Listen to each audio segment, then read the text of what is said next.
আমি আপনাদেরকে এর আগের ভিডিওতে বলেছিলাম যে আমি যেই ভাজা মশলাটা ইউজ করি, যে কোনো নিরামিষ তরকারি বা কোনো সময় মাছেও কিছুটা দিয়ে থাকি, বা কোনো সময় স্পেশাল কিছু চিকেন করতে, তা আমি কিভাবে ভাজা মশলাটা তৈরি করি, কী কী ইনগ্রিডিয়েন্টস দিয়ে, সেগুলো আজ আমি আপনাদের সাথে শেয়ার করবো। তো এখানে আমি একটা কড়াই বসিয়ে দিয়েছি গরম হওয়ার জন্য, তো দেখতে থাকুন। তো কড়াইটা আমার গরম হয়ে গেছে। এখানে আমি ঢেলে দেব 100 গ্রাম মতো মৌরি। কড়াই আমি 100 গ্রাম মতো মৌরি ঢেলে দিলাম। এবার দিয়ে দেব 100 গ্রাম মতো গোটা গোলমরিচ। মানে আমি যে ইনগ্রিডিয়েন্টসগুলো দিয়ে ভাজা মশলা তৈরি করি, এটা খুব স্বাস্থ্যকর এবং বড় ছোট সবাই খেতে পারবে, অসুবিধা নেই কোনো। আর ঢেলে দিচ্ছি 100 গ্রাম মতো গোটা ধনে।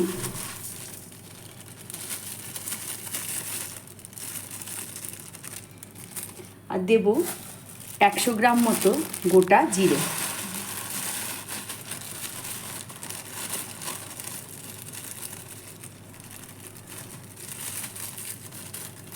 এবার আমি খুব ভালো করে এগুলোকে ভেজে নেব। তো দেখতে থাকুন।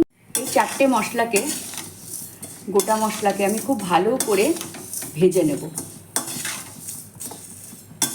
গ্যাসের ফ্লেমটাকে লোতে রেখে এটাকে খুব আস্তে আস্তে সুন্দর করে ভেজে নিতে হবে। দেখুন আমি ভাজছি।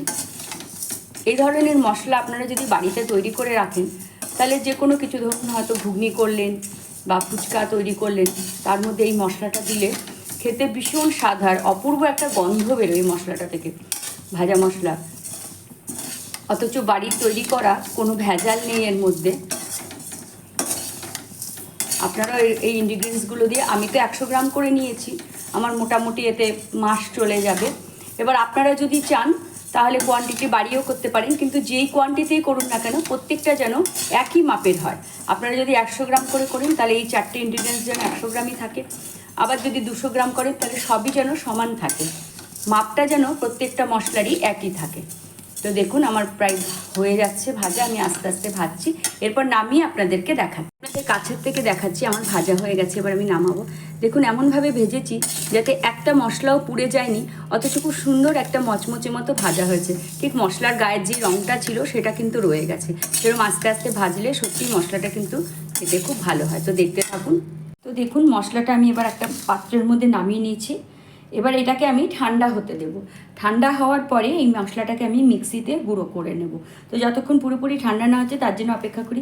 শুধু মিক্সি কেন, আপনারা চাইলে এটা শিলপাটাতেও গুঁড়ো করতে পারেন, কিন্তু আমি মিক্সিতেই গুঁড়ো করে নেব। যাদের শিলপাটা আছে তারা শিলপাটাতেও করে নিতে পারেন। তাদের ঠান্ডা অবধি, একটু ঠান্ডা অবধি অপেক্ষা করতে হবে। দেখুন হাত দিতে পারছি না, গরম রয়েছে। এই মশলাটা কিন্তু আপনারা ম্যাগি বা চাউমিনেও ইউজ করতে পারেন।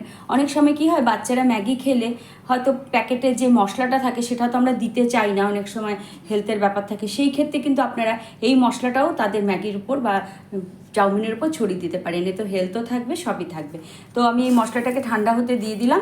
এইবার গুঁড়ো করবার পরে মশলাটা কীরকম দেখতে হয়, গুঁড়ো করবার পর আমি যখন কন্টেনারে এটাকে দেব তখন আপনাদেরকে আমি আবার দেখাবো। তো দেখতে থাকুন, সঙ্গে থাকুন। গুলো ঠান্ডা হয়ে গেছে। গোটা যে ভাজা মশলাগুলো আমি নিয়েছিলাম, আমি একটা মিক্সার বোলে নিয়ে নিয়েছি।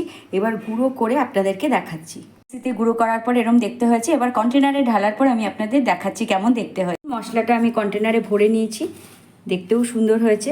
তো আপনারাও বাড়িতে এরকম ভাজা মশলা তৈরি করে নিতে পারেন, খেতে সত্যি খুব ভালো লাগে যে কোনো কিছুর সাথে। তো আমার ভিডিও এই পর্যন্ত। ভালো লাগলে লাইক কমেন্ট শেয়ার করবেন। টাটা।